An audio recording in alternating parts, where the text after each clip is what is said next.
Well, I hope everyone got everything they wanted for Christmas, so let's try this. Well, I don't know what this thing is. A great gets a strip show, dance show. We're there, dude. Welcome to DeaconLive. DeaconLive. Welcome back, guys. On this week's show, a guy goes fishing at the Bass Pro Shop. Also, you want to charge or you want to turn $5 into $500,000? I'll tell you how. And then this family bought $10,000 worth of unusable gift cards and 120% increase of violence against this public service employee. All this and much, much more. Welcome to Deacon Live. And for the next 60 minutes or so, we'll talk about the latest updated news on your social network feed that you missed over the past 7 days. Now, so last week, actually not last week, what's today? 27th? So 3 days ago, 2 days ago, depending on how you do math, it was Christmas. So I hope everyone had a great Christmas. I hope everyone got what they wanted. Was everyone good? Did you open your presents? And one thing that I posted on the Facebook feed, and don't forget for every podcast we do, we have a matching video over on YouTube. You can see us here in the studio waving. I'm waving to you. Hopefully you guys are waving back to me as well. Is I said, hey, as a reminder, there's a lot of people out there that might not have the luck or the benefit or the financials to do Christmas. I don't mind if you post pictures or everything, of your family and all that, and everyone's dressed in their own Christmas outfits. It's the shots of the Christmas tree with all the presents around it. Now, I know in my family, not the family I have now, but you divorce the old family? No, I mean, growing up is what I meant to say. Growing up, it was nothing for us to sit around and take pictures around the tree with all, and this is way before social media, and to take pictures around all the trees. I say all the trees because my Aunt Shirley had like 3 different Christmas trees, and every tree had just a friggin' pile of Christmas presents underneath it. And everyone would take pictures and how thankful we are and all that stuff. But when social media starts coming around and you post those same pictures up on your social media feeds, people kind of look at that and go, okay, we got it. You got a lot of presents. You got a lot of stuff going on underneath the tree. There's a lot of people out there that don't get that opportunity. So I was like, hey, you know what? Take a picture of the tree. Let's back off the presents a little bit because you just don't know how that might offend someone. And I know in this society now that everyone gets easily offended. I would think that one would be like high up on the list as far as being offended. How can you display your riches when, I'm sitting here trying to put food on the table type deal? I'm surprised there hasn't been a big push on that. Now here on our property, it's just my wife and my dad. As you guys know, my mom passed away actually 2 years coming up on February. So I know, that thank you for all the support and everything. So this is my dad's second Christmas with us. And my wife likes to have Christmas music playing in the background. And we have a big screen. As I brag about my big screen TV, we have a big, let's put it this way. We have a TV in the front living room area, which is hooked up to, the sound system, everything. But Deacon, some people don't have TVs. Some people don't have sound bars.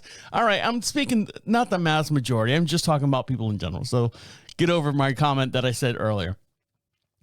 But iHeartRadio has an app on the TV where it like scrolls just like Christmas background screensaver type stuff and then plays Christmas music. I'm talking classic Christmas music, Johnny Mathis, Old Blue Eyes, and all the other ones that match in that era between like the 50s and the 70s when they started playing what they consider classic Christmas music. Where was I going with this?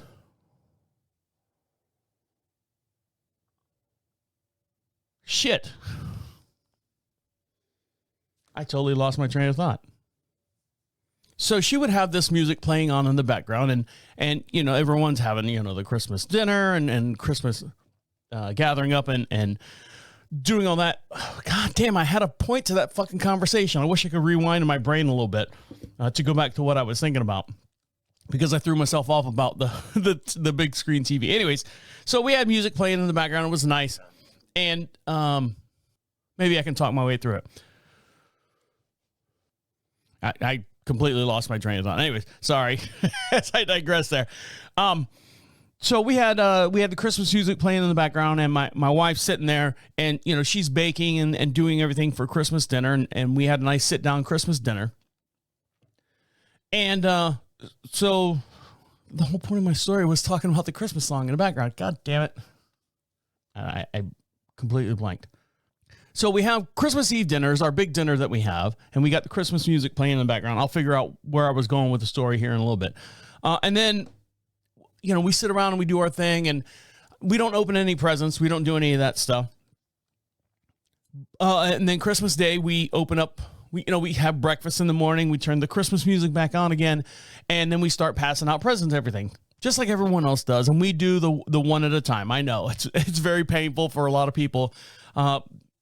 Growing up, I mean, when I was a child and we had, 13 people on the dining room area, the living room area, and everyone had to open up a present. When you're 6 and 7 years old, you don't want to sit there and wait.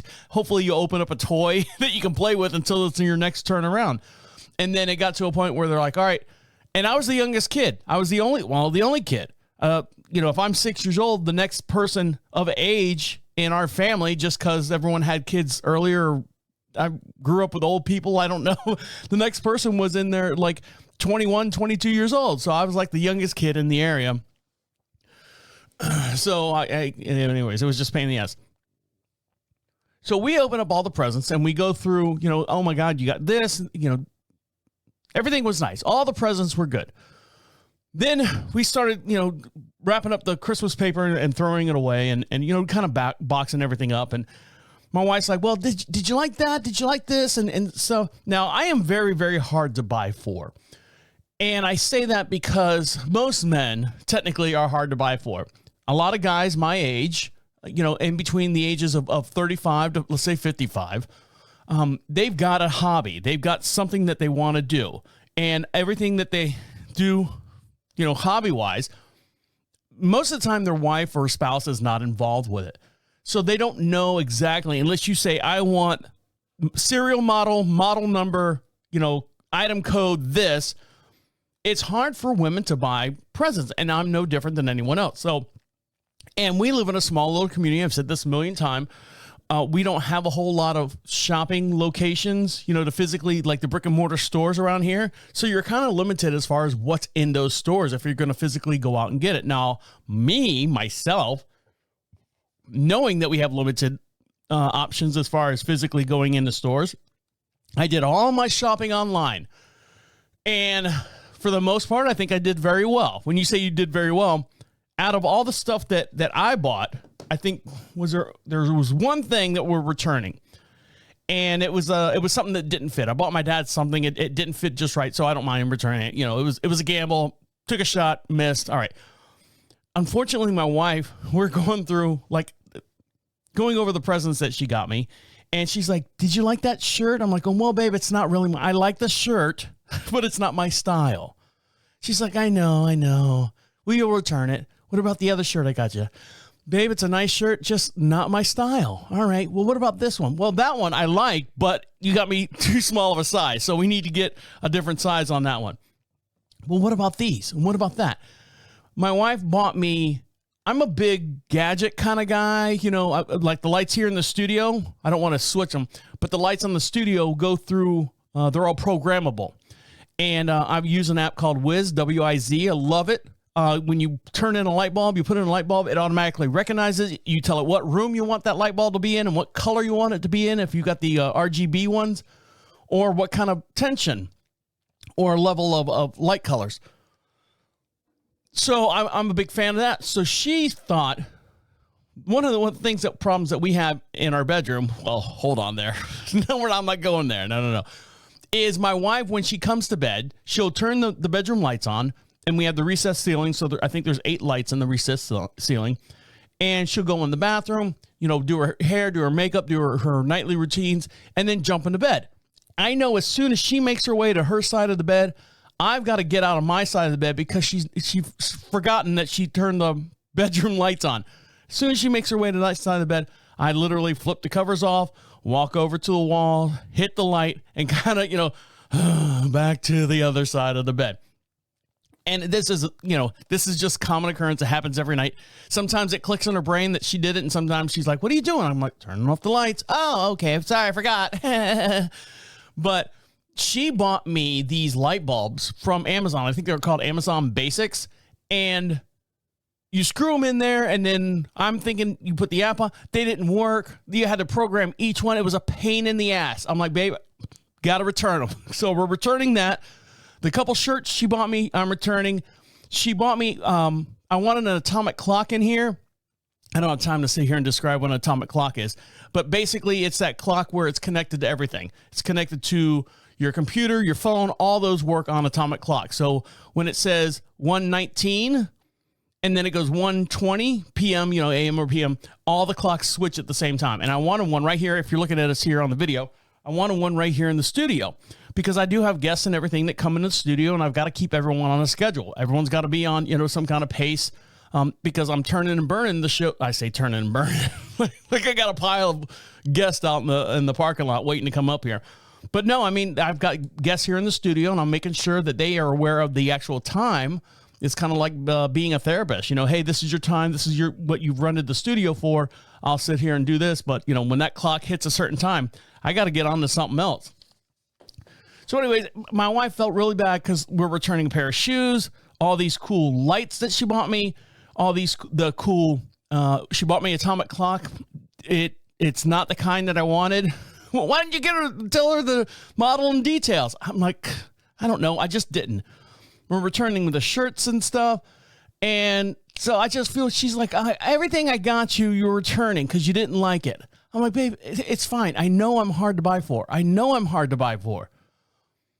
But you did very well as far as the actual gifts. I need a pair of shoes, just not those. I need some shirts, just not those. I need these lights, and I'm going to swap these Amazon basic light bulbs out, which are programmable and stuff, to the Wiz kind because I already have the Wiz app.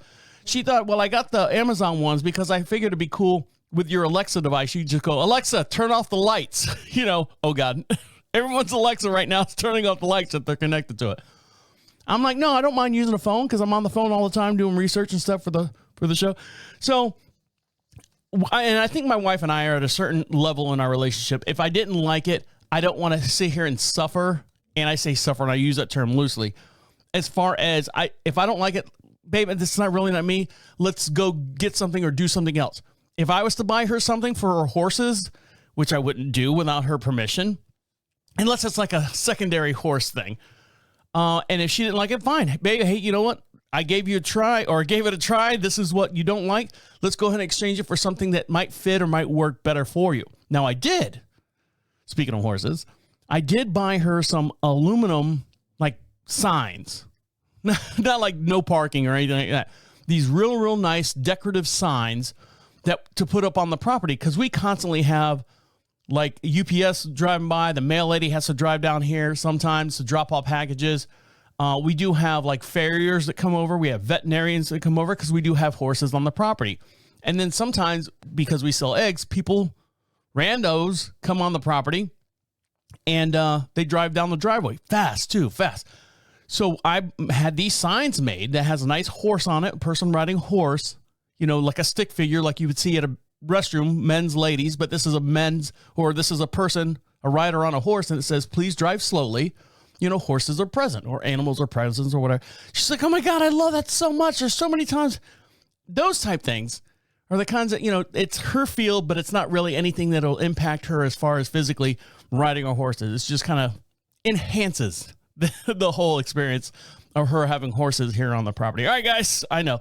We got a lot to talk about. I hope your Christmas, and I'm good. I don't know what I was going with that whole music story, but it'll probably happen late at night, and I'll pop up and go, oh, yeah, that's what I meant to say.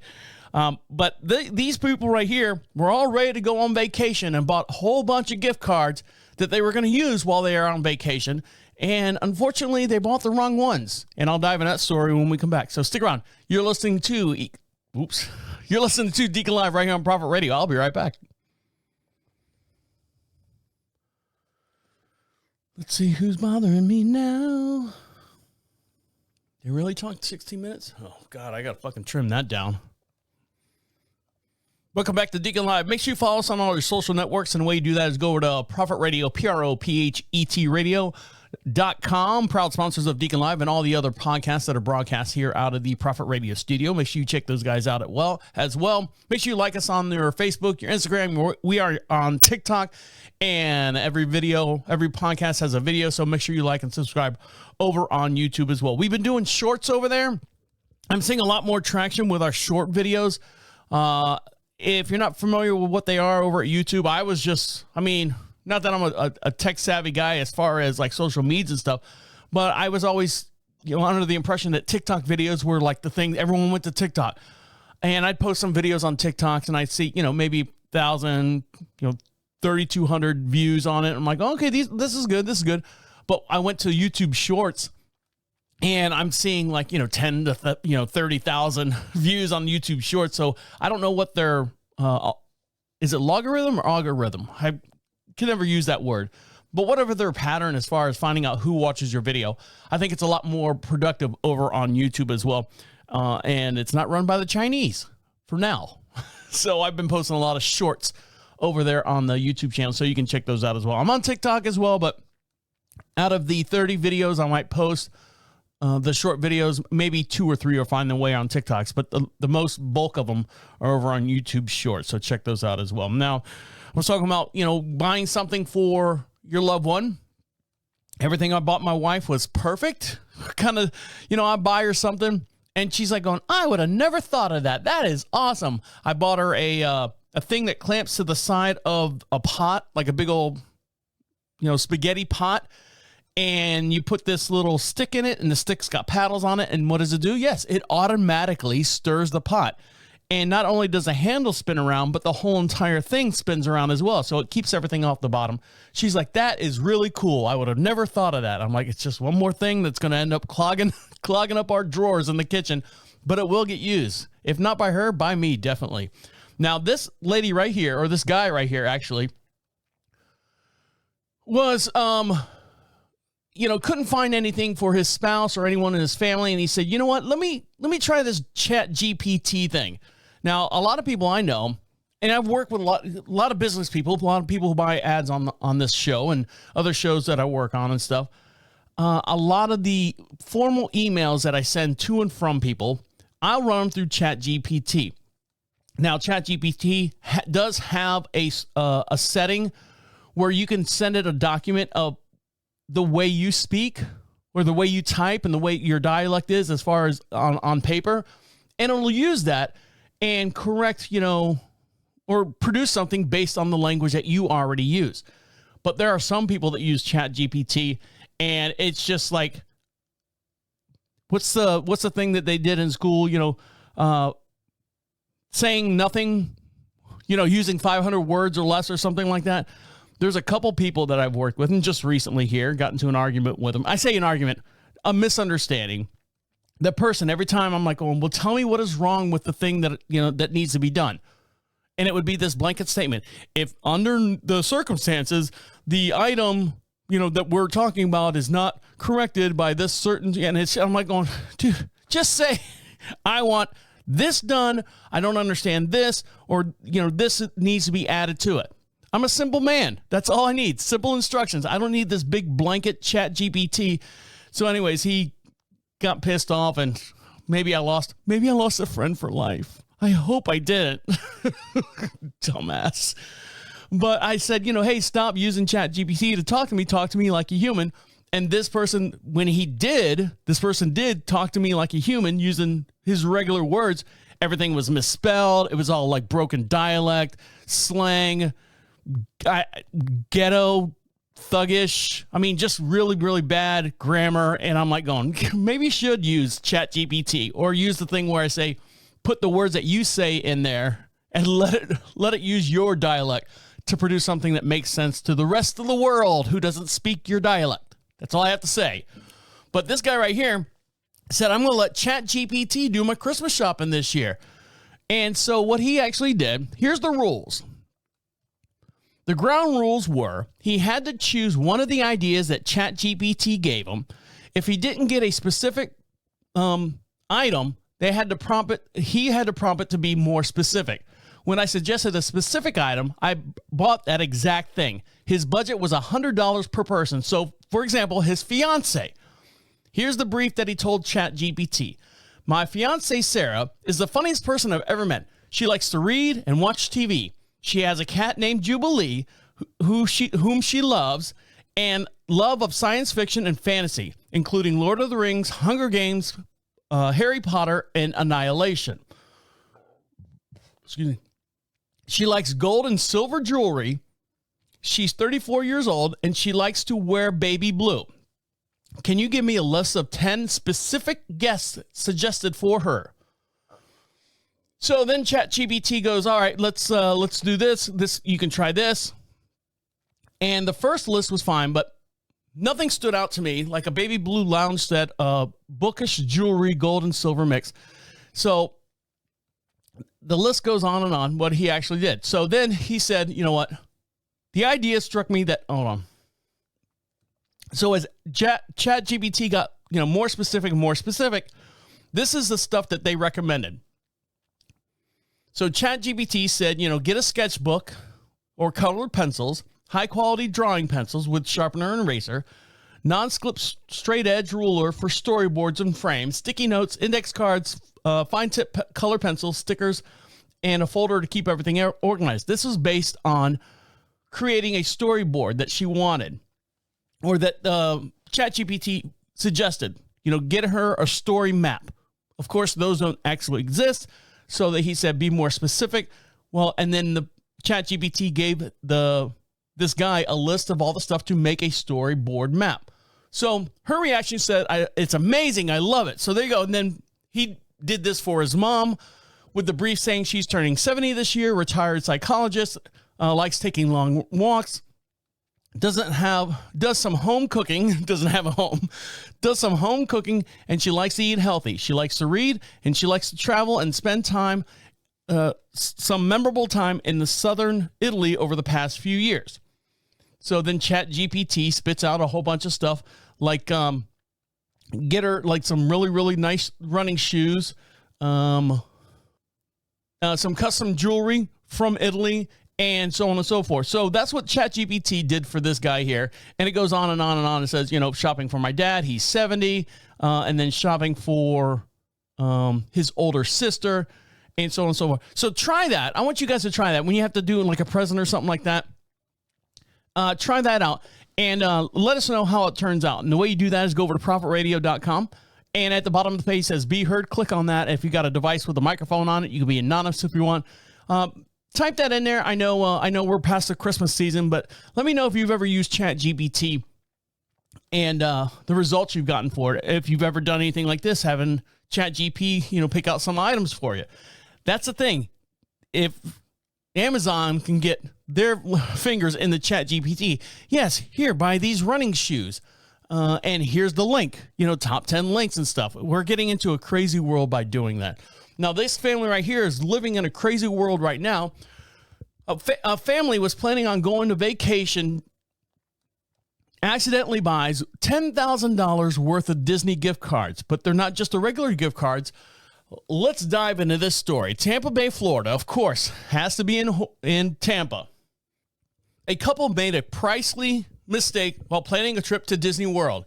The now TikTok video of Andy Costin explained that her parents purchased $10,000 worth of gift cards, hoping to use them at the Disney World Resort. A week before Costin got her 16 relatives that were scheduled to leave for their vacation. Then they realized the gift cards that they got were from Disney Plus, the online streaming service, and not Disney World. Costin said her family was supposed to go to Disney in 2020, but the pandemic upsetted their plans, so they moved their vacation to 2023. We leave in 6 days to the park. We live in, God fucking mighty. We leave in 6 days, and the parks are selling out of tickets because of Christmas. My mom was distraught. Dad was frustrated, and the kids were worried they weren't be able to get into Disney. She wrote in this video with over 2.9 million views already.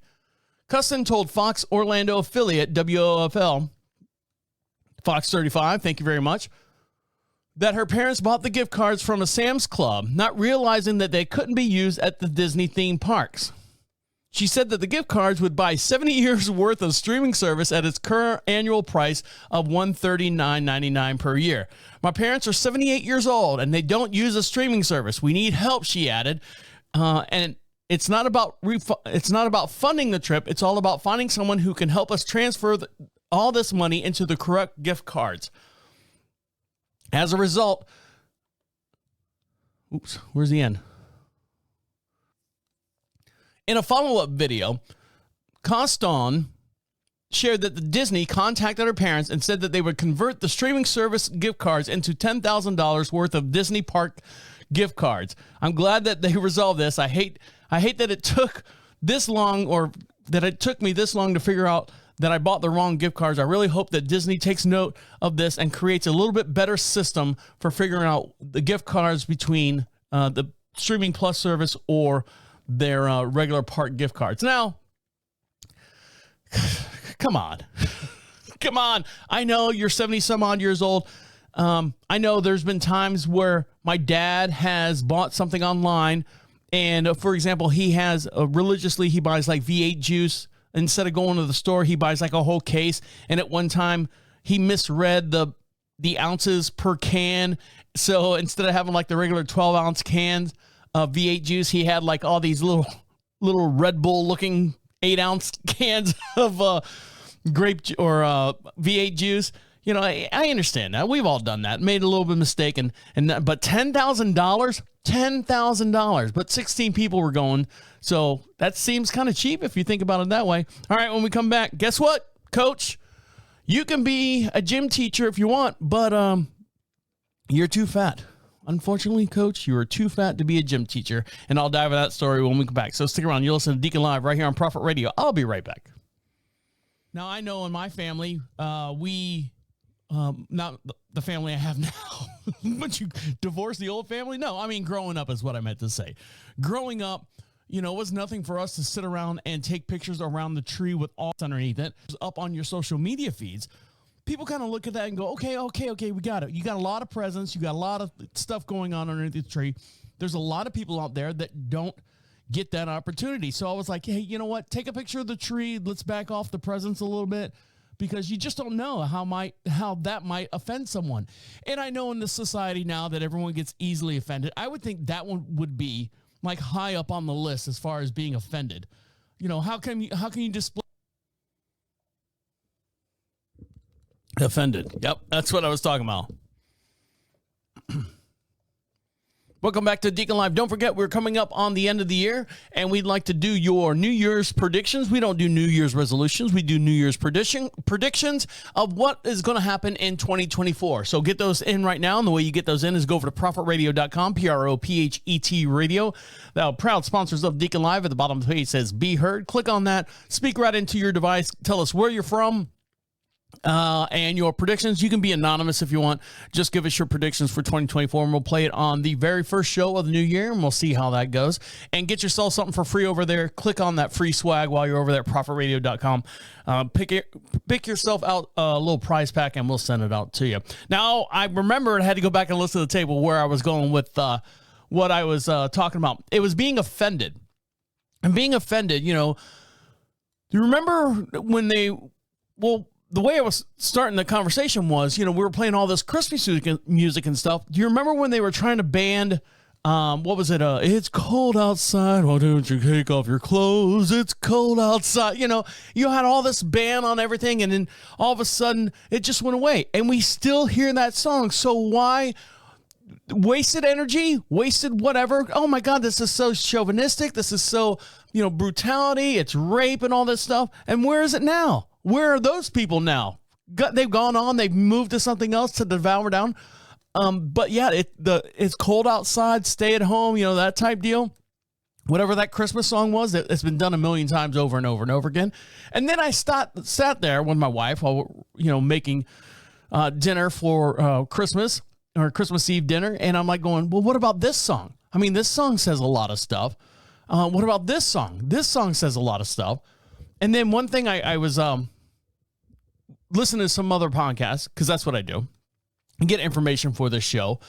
And they were talking about the reindeer. Now, reindeer are called reindeer when they're domesticated. If they're not domesticated, they're called caribou. And when reindeer are domesticated, male and female both have antlers. Okay? Are you following me? When it gets to wintertime, the males drop their antlers while the females still have the antlers. So you see where I'm going with this. When they say Santa and his 8 reindeer, they're all technically female if it was that time of year. I'm just saying. Why are we fighting about that? You know why? Because no one knows. No one knows that information. Well, now you do. You heard it here first on Deacon Live Show. So you can go next year or next time you're at the table at dinner, if you can get the family back around that table again after this year's fight. I know there were some fights out there somewhere, but there you go. Now, this guy right here is fighting for his job, and he's mad. He's steaming mad. A former Wayne State University student who tipped the scales at more than 400 pounds is suing the school for discriminations, saying that it blocked him from getting his certification of becoming a gym teacher by refusing to grant him the physical accommodations. The Michigan State University called the suit of David Lopez, 44 years old, frivolous, and said he cannot legally claim discrimination based on his weight. Lopez said that he completed all the coursework but needed some special arrangements for the students, or for student teaching. Hold on.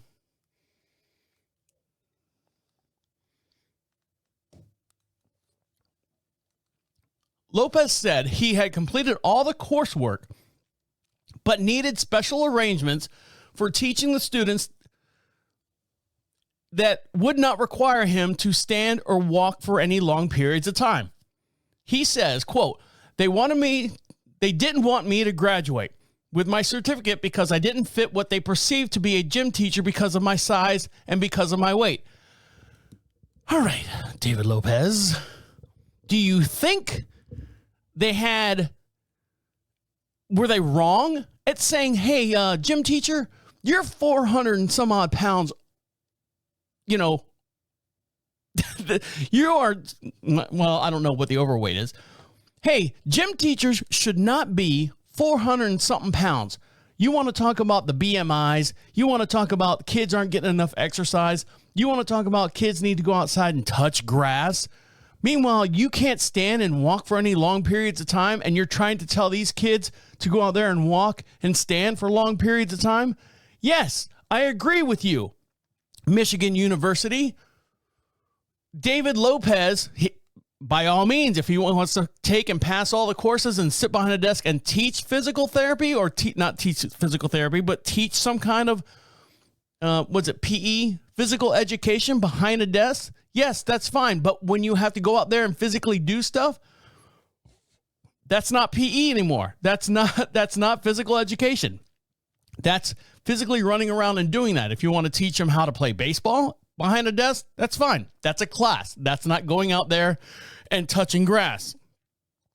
So maybe get a different certificate to where you can sit behind a desk and teach these things, or pick another field. But no, we should not have to grant you access to standing and sitting when your job, it's like being a police officer. A police officer, for the most part, has to pass some kind of endurance course, some kind of running up and down some kind of field or track, or climb a wall, rope wall, swing under mud or something. I don't know. I've only seen them in the movies. I've never actually been through it. But still, some of these cops you look at and you go, man, how did he pass whatever? Is it a low bar that, well, it can't be too low because then they can't get under it type deal. Get it? So, yes, I do agree that a PE teacher should have some kind of physical aspects as far as being a PE teacher. 400 pounds, unless he's 7'5", okay, I give him that. If he's 7'5" and 400 pounds, yes. But if he's 5'8" and 400 pounds, no, sorry. Pick a different profession or find something else. Now, this guy right here in Florida, I believe it's Florida. We went from Tampa all the way to Florida now, to Fort Myers, actually. Bass Pro Shop has this big, I forget how many thousand freshwater tank it is. And everyone was, I've been to some Bass Pro shops where they show lures, demonstrate lures. There's a, guy from Rapala up there, and he's showing whatever DOA shrimp or something. He's like, see how the fish, look for it. Yeah, the fish in the tank are starving. Look how they kind of go to it. Now, there's no hooks or anything in whatever lure that they're using. They're just demonstrating how it looks and works underwater. Well, this kid took that to heart and actually went in there and grabbed a fish out of this tank. In Fort Myers, and Lee County Sheriff's officer said a young man went into Bass Pro Shop, took a 50-pound live fish from the store's tank. According to the sheriff's official, the young man entered the Bass Pro Shop at the Gulf Coast Town Center in Fort Myers on Wednesday evening. Then, with a fish net in hand, took the tarpon from the store's interior fish pond. The video was taken by witnesses, shows the thief fleeing the store with the fish thrashing around in a net. Now, don't forget, for every podcast we do have a matching video, and I'm going to switch to camera 4 so we can see this video in real time as we're talking about it here. So here we go. Let's see what's happening. Of course, there's going to be an ad, so bear with me. So here he is. Let the video catch up. He's walking through Bass Pro Shop. Oh, yeah. He's got a huge fish there.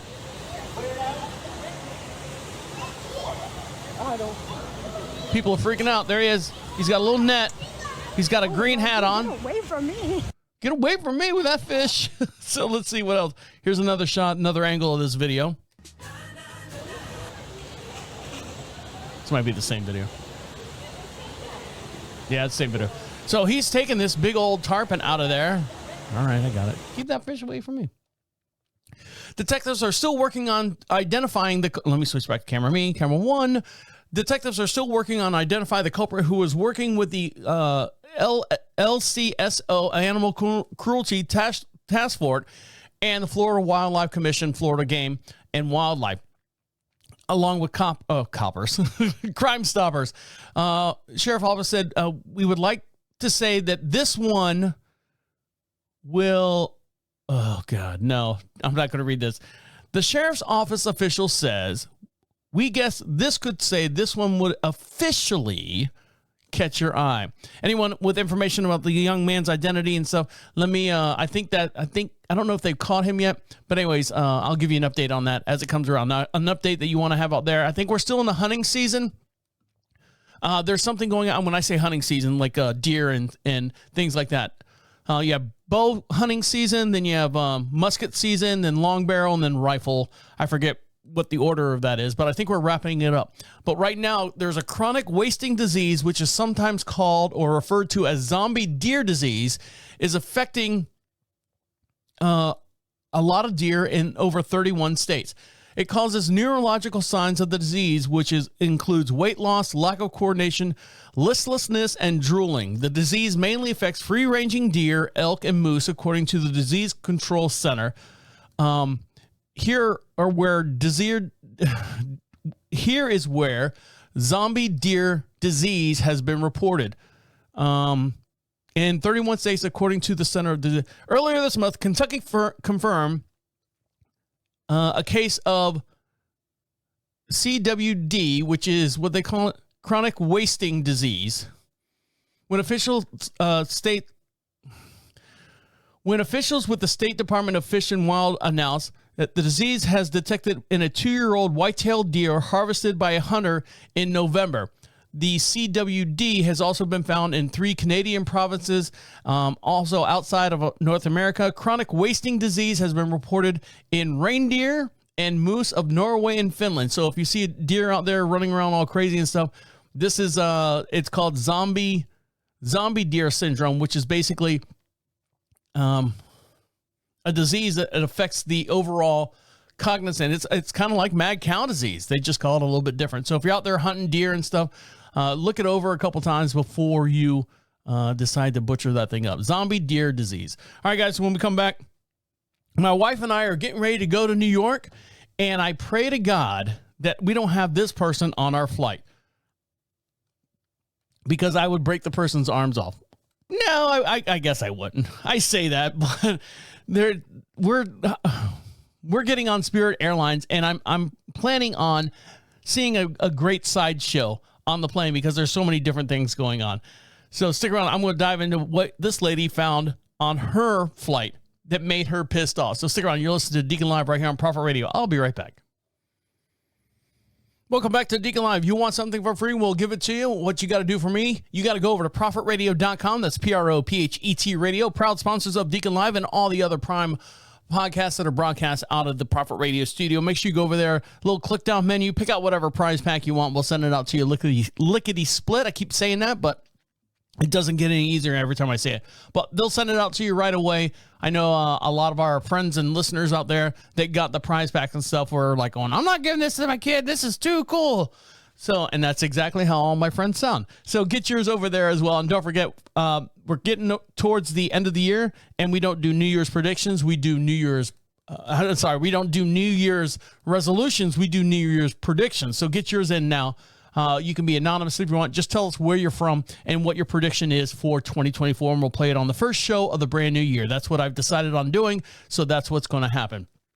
Now, my wife and I, unfortunately, we lost our bulldog of 13 and a half years old. We lost her a week after Thanksgiving, and I say, unfortunately, she's the last dog that we have here in the house. You know, she was getting old. She was getting, couldn't get up and stuff. She passed away in her sleep very soundly, like you would hope a dog would. You wouldn't hope to have to make that decision of putting a dog down. She passed away in her sleep. So now that we don't have any animals or anything that we need to rely on in the house, we do have animals outside the house. We have horses, we have chickens and all that stuff, but we have friends and neighbors and stuff that can help us keep them fed if we decide to go out of town. And because our bulldog was so old, we didn't want to trust anyone as far as having to be the responsibility of watching the dog when we were going out of town. We don't want them to have to make that decision if something happens. So we stuck around, didn't go anywhere for about a year and a half as far as like traveling or anything. If we did travel, we brought the dog with us. And now she's passed away. So I don't want to say we're free to move about the country. It's kind of a sour note, but still, we no longer have that obligation. It's empty nest syndrome now. So we decided that we're going to New York. We're going up to Long Island, see my in-laws, her dad's brother, and the cousins and the nieces. I forget what. No, they're all nieces or not. They're all cousins up there, and we're gonna see up there and see New York in January. I love going up there. They're great people. I love talking to them. Just their views on stuff is so interesting to me. The way they drive is even just as much fun for me to watch them drive because they all yell at each other, but they all know exactly where each one's going. So nobody's getting out and pulling out guns. When's the last time you heard of a shooting over road rage in New York? You don't. You get these morons on Florida highways and California highways where everyone thinks they deserve the world, and if you don't give them the world, they'll take it from you type deal. But in New York, no, they don't do that. Everyone's got cool heads over there in New York City, you would think, right? But we're going to fly up there. Now, it's been a while since we've been on a flight, or at least I have. My wife went on a flight a few months back to, I think, Phoenix, Minnesota, somewhere over there, one of those flyover states, and came back, but her work paid for it.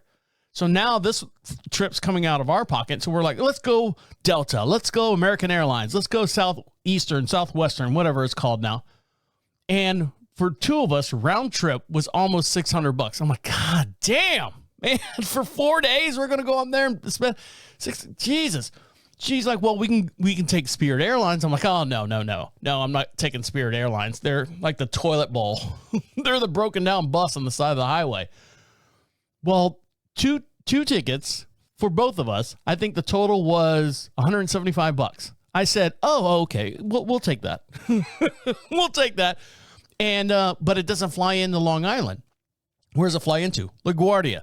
All right, so the $500 that we saved, let's go ahead and rent a car. I said, how long is it from LaGuardia to Long Island? She goes, it's about an hour. I go, perfect. Me and you, babe, we'll drive together, enjoy each other's company. And as I'm saying all this stuff, her eyes are getting bigger and bigger and bigger. And like, you really want to drive through the city? Yes, I do, babe. and you're driving. She's like, no, I'm not. You're driving. I said, okay, fine. I said, if I'm driving, get me a Tesla. I want to rent a Tesla. So that's what we're doing. But the thing is, we're going to ride this piece of shit airlines. And now if Spirit Airlines wants to sponsor the show, they might be the best airlines ever. I'll let you know when we get back. And we're going, I think, Martin Luther King weekend. That way, my wife, because she works in the banking industry, will get an extra day off. Doesn't have to use PTO. Pretty smart, sis. Not sis. Pretty smart.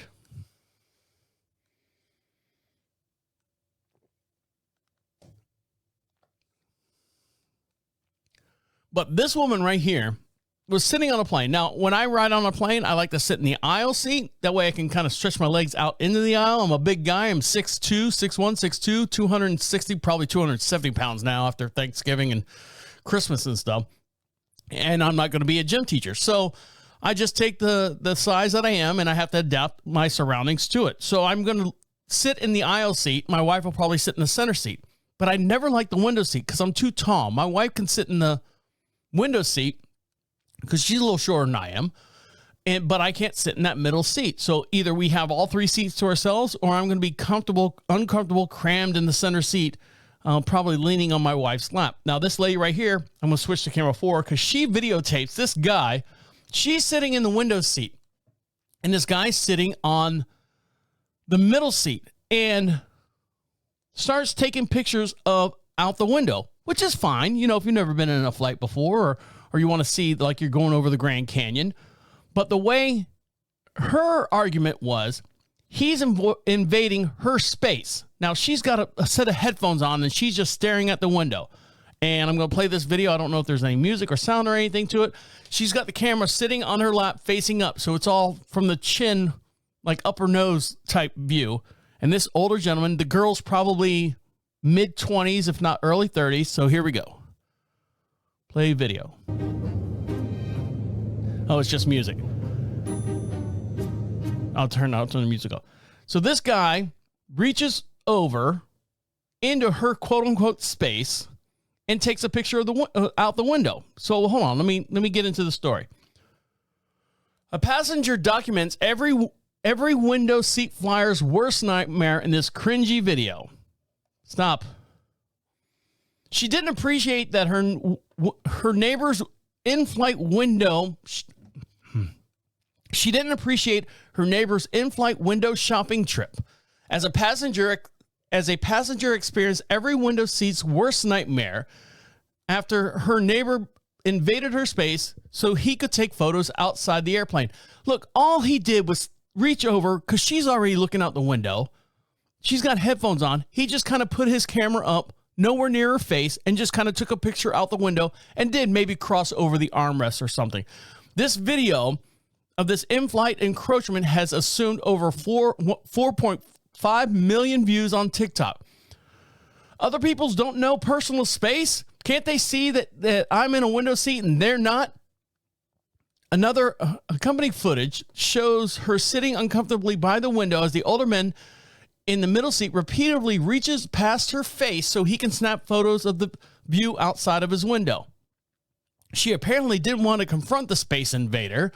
The flyer said that her only option was to stare out the window. The TikTok commentary sympathizes with her plight, although many wondered why she didn't address the issue with him. It is very important to be an advocate for ourselves when someone is making us uncomfortable, someone's declared in the comment thread. Another advice, yeah, you're probably a delight in itself. Another one advised, that's when you ask, can I take the photo for you instead of reaching into my personal space? Another option is to look him in the eyes and let him know that he's making you uncomfortable. How about just being a human? All right, let's do that. How about being a human?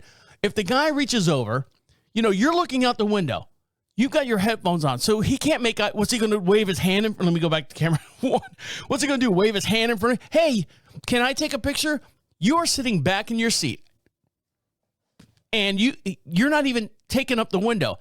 I would have gone up. I would have done the same thing. I'm sorry. I would have done the same thing, taken my thing, but I would have, been a little bit more cordial about it. I would have taken it, and then I would have said, hey, tapped her on the shoulder. can you take a picture? I don't want to reach over. I want to get a really good picture of that over there. Can you take a couple pictures? And she would have gone, yes, I would have. Now, if on herself, should she have turned around and said, hey, you want to get a better shot? I can get a better shot. And you go, no, it's invading her personal space. Tell me, how many times have you seen people standing in front of a statue, right? No matter where you're at, you see a couple standing in front of a statue and they're lifting the camera up and doing a selfie, right? How many times have you gone over there? And I'm talking just you in general, whether you've done it or you've seen it done. Someone's walking by and goes, hey, can I take that camera and take a picture for you? Yes, that would be awesome. That's a courteous thing to say to another human being. Instead of going, you're invading my space. I paid for this seat and this is my area. Shut the fuck up. Sorry, I hate to say that, but you're looking at this all wrong. Yes, he might have taken a space or taken a picture in her space. That's when you turn around and go, hey, would you like me to take your camera and hold it up to the glass and take a better photo for you? You know, and I'm sure he would have gone, yes, by all means. I didn't want to disturb you. You were listening to your headphones and all that stuff. That's the easiest way to go at it. But what do people do on TikTok and all that stuff? They look at the negative. Oh, that's your personal space. You own that air that's around you, and he's invading that. Shut up. Shut up. That's all. That's all I have to say. You are an idiot. Turn around, be a human, and say, hey, look, the polite thing, the courteous thing to do is to turn around and say, hey, let me take that picture for you, and then I'll hand your camera back. See? And then you're friends, and then he might have been a movie, director, and he looks at you and goes, you're a movie. Have you ever been in movies before? And then, you got a conversation, and then you're doing weird shit in the bathroom. I'm just kidding. But there you go. Now, weird shit that's going on right now. There's a, hold on, let me switch back to camera one. I was talking about how the road rage thing goes on and people jumping out of cars and firing guns at people, just because they cut them off or they got in their lane or something like that. Jesus Christ, people, settle down. But you would never think that this group of people is getting a lot of heat, a lot of violence acted towards them. And that's our local bus drivers. Bus drivers, especially out in California, Jesus, pull it together, people over there.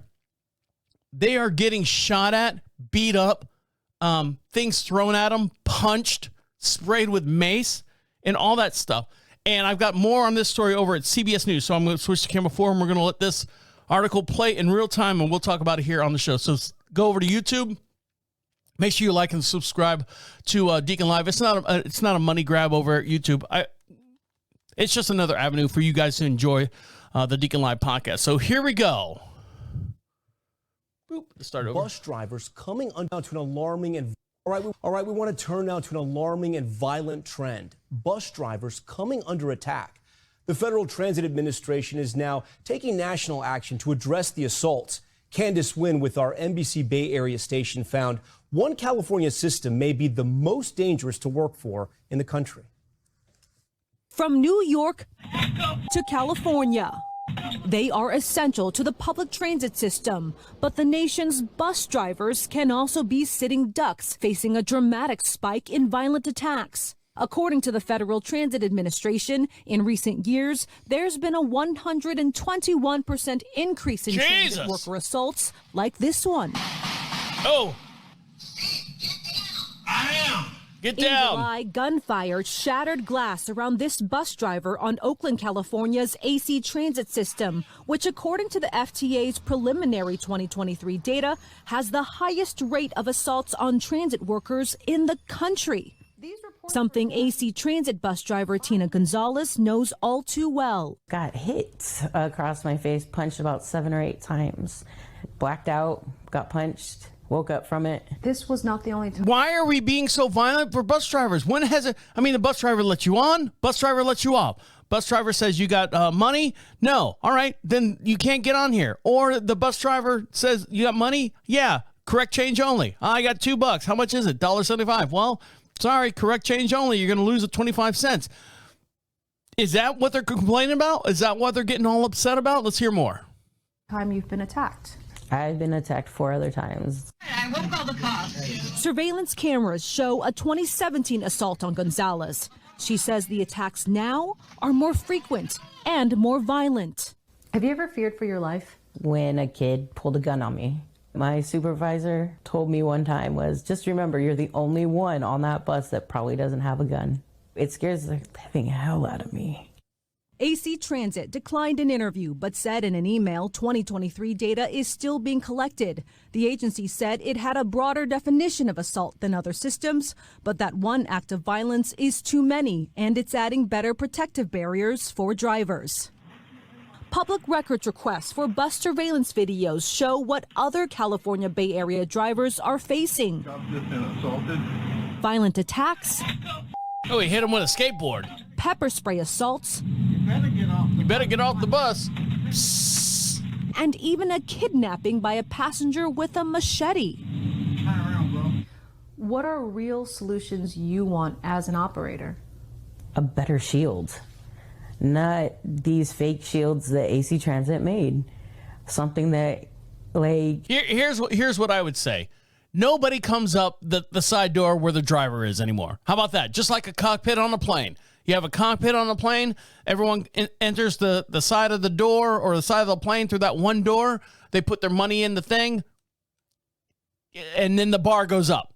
All right, there you solve that problem. Well, how are they going to pay? The bar goes up and lets you in. Or they have a little money distributor thing on the outside. But you've got to lock these drivers up in their own little compartment, just like a cockpit. New York has. They have those boxed in. This is what most AC Transit buses that we've been seeing have right now, these partial plastic barriers. As for New York, they're testing out these fully enclosed compartments. Both local and national transit leaders tell me they're keeping an eye out on those prototypes to see what they can learn. My top priority is to redesign the bus. John Costa is the president of the Amalgamated Transit Union, representing operators across the U.S. There's more stabbings going on. It's horrible. I mean, I have grown adults come in my office and cry. Costa is working with the FTA on new safety measures authorized under President Biden's 2021 infrastructure law. Way to go, With Biden. Regulations still being written. He says the road to safety has been too slow for drivers like Gonzalez. I never missed a day at work. Now it's like scary to go to work. She now worries any day at work could be her last. Candace Wen, NBC News, Oakland, California. Yeah, I mean, you know, I understand redesigning. Let's go back to me now. I know redesigning the... let me close this down or it's going to keep going. Boop. I know redesigning the bus, it's going to cost a lot of money and stuff. But there was one thing shown in the video there where it actually had like an actual door. So when the bus is moving, the door closes off the compartment up front, right? Follow me? So you've got the side slidey door, you know, where you come in. And if you come in, the door swings and closes the driver away, allowing you, like a rat in a cage or a rat in a maze, to put your money in and then take a left and go down the main aisle. Once the person goes down the main aisle and the doors on the side of the bus close, then the door next to the driver on the driver's right-hand side closes her off from the back side of the bus. She's blocked in. There's no, you can't, get to her. I think that's the best decision. Who am I? I'm not an engineer or anything like that, but I think that's a way to go. So the bus stops, the side door opens. When the side door opens, that door that blocks off the back of the bus closes onto the driver and then swings back and forth. So something's got to be done. And why are we beating up the bus drivers? That's the main thing. Why are we beating them up? There's other studies that needs to happen of what causes these conflicts and stuff, because it's not road rage. It's just one-on-one personal contact. As far as I'm pissed off at you and I'm pissed off, I'm gonna take it out on you. Why the bus drivers? I don't know. Is it because it's a lower form of income people that have a lot more stress and dealing with stuff and they have no outlet reach to unload this turmoil that they got going on, and the bus driver, if they say one wrong word, they're going to attack them because they're easy prey type deal? I don't know. That we need to look into that a little bit more further, and then in the meantime fix the bus driver's seat up there so they can be a little bit more protective. I guess not from gunfire, but nonetheless, at least an assault, physical assault. All right, when we come back, have you heard of King Arthur's cookies? We'll get your pen and paper out because this is going to be the latest thing that everyone's going to have at their parties in 2024, and it sounds fancy. So stick around. You'll listen to Deacon Live right here on Prophet Radio. I'll be right back. Welcome back to Deacon Live. Make sure you follow us on all your social networks, and the way you do that is go over to Prophet Radio, PROPHET radio.com. At the top of the page says social contacts. Click on all the links that links us to you and you to us as well. This will be the last show for 2023, and next show will be, I think it's January 3rd, something like that. And if you want to get your New Year's predictions in, we don't do resolutions. Get your New Year's predictions in while you're over at Prophet Radio. At the bottom page it says Be Heard. You can be anonymous if you want. Click on that. Tell us where you're from and what your predictions are for 2024, and we'll see if you're correct or if they'll come true. And you can put a parlay bet on that if you want. We'll dive into that anyways. So as you know, my wife and I are going to New York on Memorial Day weekend, Martin Luther King weekend. And we're going to fly into LaGuardia on Spirit Airlines. Hopefully it'll make it there. Knock on wood.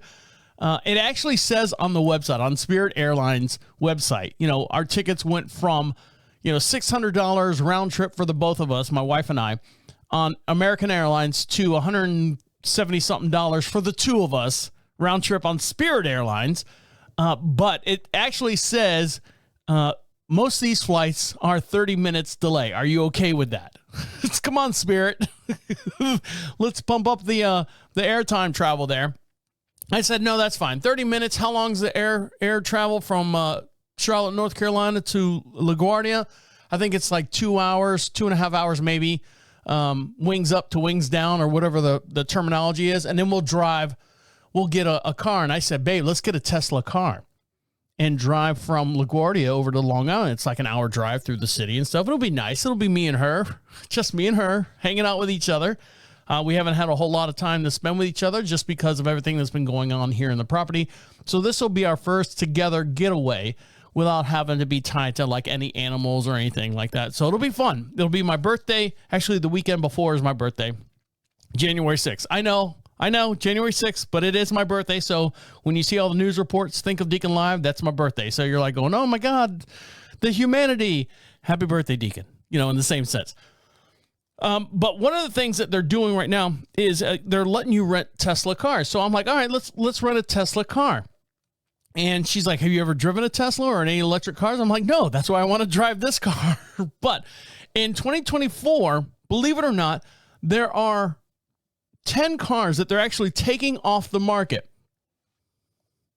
that will no longer be available in 2024. So this is the last year. The 2023 is the last year that they're making them.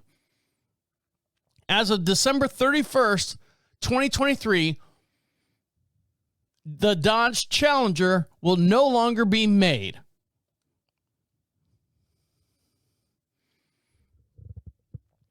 The Ontario, Canada factory will cease the production of the long-lived, much-loved Challenger, while its sedan counterpart has confirmed as its successor, the Challenger. The sedan. Oh, I guess that's I don't know.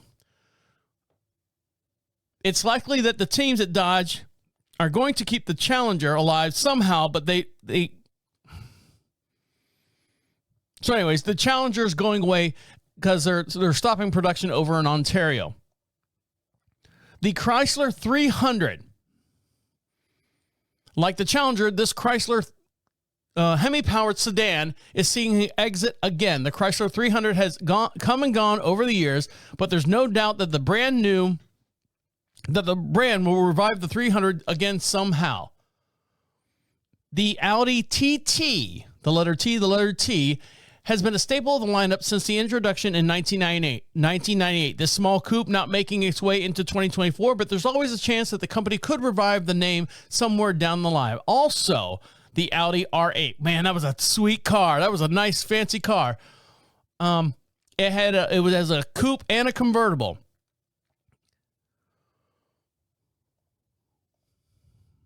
The Chevy Bolt probably for reasons that we already know about as far as like the battery and everything. They're getting rid of the Chevy Volt. That won't, the Bolt, B as in boy, OLT. That'll be going away. Also, the Fiat 500X, because I know this one, because of their horrible crash test rating. People were flying through the windows just by hitting a bump in the road. The Kia Stinger. Now, you think of Kia, you think of a nice, solid car made over in Korea. And unfortunately, the rear drive sedan won't see a 2024 model. Mazda's getting rid of their MX-30, which is kind of like their SUV type deal. Here's something that really, really surprised me. After watching that movie, Gran Turismo, Nissan is actually getting rid of the Nissan Maxima. Now, I don't know what they're going to do, but like the Challenger and the Audi, Nissan's Maxima's nameplate could come back at some point in the future. Maybe they're going to redesign it, but I guess the Altima, because that's one of the highest selling cars that they have out there, so the Maxima might come back as something completely different. So those are some of the cars going away for 2024. All but about two of them I would see on the road all the time. Like, I don't see the TT a lot. I don't see the R8 a lot. I don't see the Fiat out there a lot. But all the other ones I'd see on the road all the time. And it's going to be amazing now of what they're going to do. Probably because of the whole everything's got to be electric by a certain time type deal that's going on there. That's going to change. That's going to change. Hear my word right now. That's my prediction for 2024. Whatever president that gets in there during the election, you're going to see that change here. And those cars will probably come back.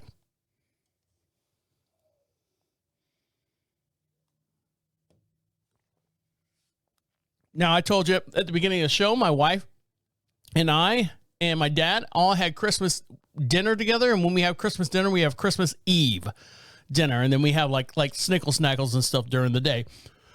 And my wife always goes, all right, what do you want for dessert? My dad, pecan pie. So my wife makes a pecan pie. Me, I made her, I hold her down and make this. A recipe that I want cake balls. I want cake balls dipped in chocolate. And the chocolate that kind of hardens this up. But I want the cake balls to be a peanut butter cake. So we looked and figured out a recipe and stuff. And we made pretty good peanut butter cake balls. And then we were invited to a couple parties and stuff, and she's got like this amazing cookie recipe that she uses that she got from her aunt, which is who we're going up to see in Long Island. So she makes anytime she makes a batch, she makes a double batch for here at the house, because that's the rules. If you make cookies for someone else, you have to make the same thing for us here at the house. So I've got like chocolate balls, pecan pie, and cookies coming out my ear. Yeah, thank you. Talking about New Year's resolutions. Get back on that Whole30 diet. But right now, there's a supersized, super soft chocolate chip cookie recipe that's going to take over 2024, and they're called King Arthur's cookies. Chocolate chip cookies hold a deep nostalgia to anyone affiliated with the classic confections, and will have a different take featuring this year with the most important perfect cookie. For some of us, it's all about the type of chocolate. It better be chips or chunks. I love the chunks. Semi-sweet or bittersweet. For others, it's all about improving the technique of the browning of the butter to create the perfect chewy dough or its flaky, salty finish. But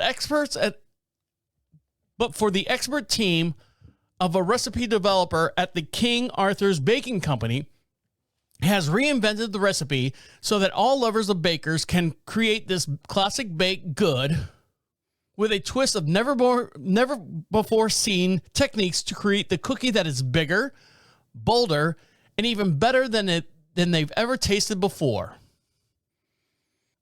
To make sure that it lives up to the title of the 2024 Recipe of the Year, it took a team led by Molly Marzalak Kelly 2 years and 75 tests and over 1,200 cookies to concoct the chocolate chip cookie in a taste kitchen that was worthy of this title. The King Arthur veteran and associate recipe. Oh, I don't want to talk about that. There are many different ways to make an amazing chocolate chip cookie. We wanted to come up with something that was new, innovative, and different. So let's see. There are a few key differences in this recipe. First, brown butter, which creates a deep, nutty, complex flavor in the dough. Second, they use a technique called Tanzong, Tangzhong,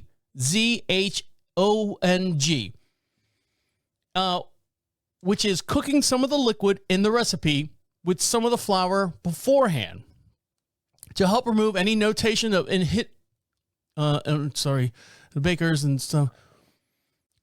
So to help remove any notions of intimidations around the technique for home bakers, the creator encouraged that it couldn't be simpler, especially since you're already on the stovetop because you've just browned the butter. She says, I'll try to break it down as easily as basic as I actually can, which is cooking flour and milk on the stove for less than 5 minutes. So it's basic because your pan is already hot and it takes more like 2 minutes.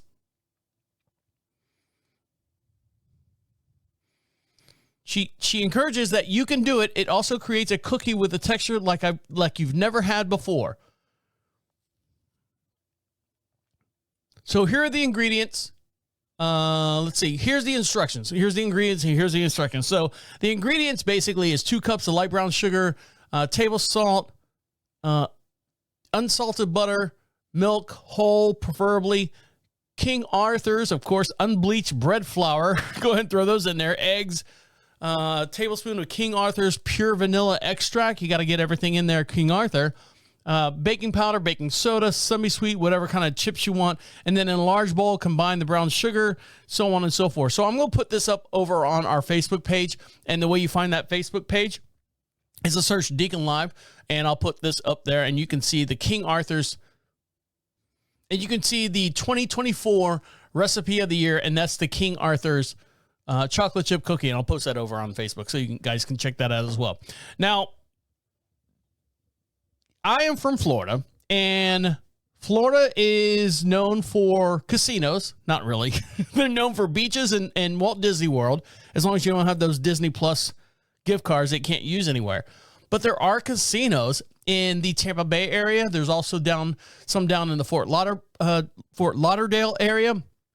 Because we are the Florida State Seminoles, and all the Florida names are from Indian tribes. So we do have casinos on Florida. Now, something that they've been trying to do, the Hard Rock Cafe has been trying to do online betting or sports betting. I agree with sports betting as long as they can keep it in check. I don't want to have like the Super Bowl. Everyone says the NFL's already rigged and all that stuff, but sports betting on your app is great. I think it's great. As long as it's on the app. I don't have to go into some seedy hole-in-the-wall casino. I don't want to have to see a bookie, and then he's going to break my legs later because I did, a 2-for-1 parlay, and I came up short, $1,000. I don't have to do that. But because I still have a Florida number, and I think some of my credit cards are still based in Florida, I can get the Hard Rock Live betting app on there. Now it was taken away. It was brought out and then taken away, and then everyone was put on a waiting list. Well, I qualify for that waiting list, so I'm anxious to start doing some online sports betting, I should say, through the Hard Rock Casino app, or Hard Rock, based on the Hard Rock Casino app that's based out of Florida. Now, I think we're starting to get it here in North Carolina, and this just makes everything a little bit more spontaneous, a little bit more exciting.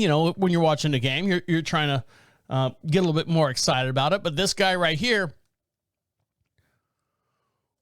one lucky fan actually turned his $5 parlay bet into almost $500,000 after correctly predicting 14 picks in a parlay bet. Now, let me explain the parlay bet, and then I'll explain everything that's going on. So a parlay bet is basically, I'm going to bet $5 that normally it's up to 2 things. Like 1 and 2 is going to happen. So when 1 and 2 happen together, and the odds of those 1 and 2 are kind of high, you get a bigger payout. So if I bet like a $5 parlay bet on, let's say, the Magic win and the Tampa Bay Lightning win, all Florida teams because I'm from Florida, then I would get a payout of $120. You know, it's a higher risk bet. You got to make sure both of those fall in line. Well, this one right here, this gentleman right here, I don't think he gives his name, bet $5 on a 14-pick parlay bet. So what he actually did is he picked out 14 people that would actually score touchdowns in week 16. A lucky NFL fan who scored a touchdown week 16 on 5. Okay. To better accurately predict each of the following players would score a week 16 touchdown. So here's a week 16 touchdown list that he has. So in week 16, all these 14 players had to make a touchdown.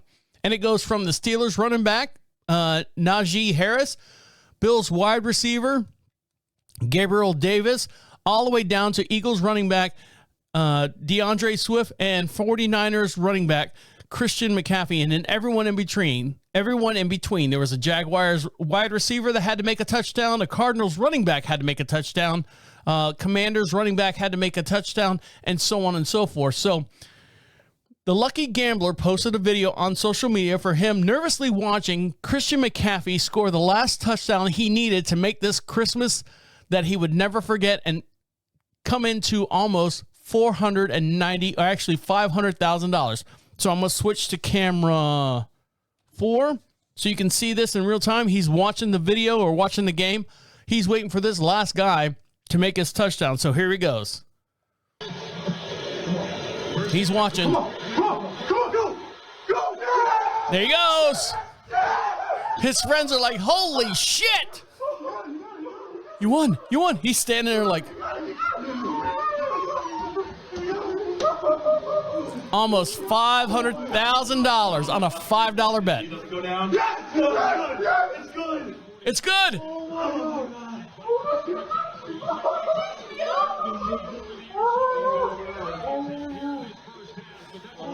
You've got to have some NFL knowledge to pick all 60 or all 14 of those guys that are going to run into the end zone. I wouldn't even know where to start. I'd pick like the tight end. They say, yeah, come on, Deacon, keep giving us your money. Keep giving us that money. We don't care. You are an idiot. But $5 won him $500,000 on a parlay bet that was 14. I don't know what the odds were for that, but it's got to be much. You would think you would win the lottery. $5? I'd play the lottery a little bit. See what the odds were on that as well. All right, guys, on that note, make sure you follow us on all your social networks, and the way you do that is go over to profitradio.com, click on social contacts. You can see all the links that links us to you and you to us as well. Make sure you get your New Year's predictions in for 2024. Speaking to that microphone over at the Be Heard section. You can be anonymous if you want. Just tell us where you're from so we know how to address you as well, and we'll play it on the very first show of next year, which is January 3rd. So mark your calendars now. Get those in. You got 7 days to get those in, and plus the ones that have already been piling up. We got a bunch of them, so it's going to be interesting, some of the predictions that we have out there. And don't forget to follow us on YouTube as well, and you can see us here in the studio. All right, guys, on that note, we're going to let you get back to enjoying the rest of your day. My name is a Deacon, saying goodnight and good night. Wait, come back. This is the end. The absolute end. Écoute-moi.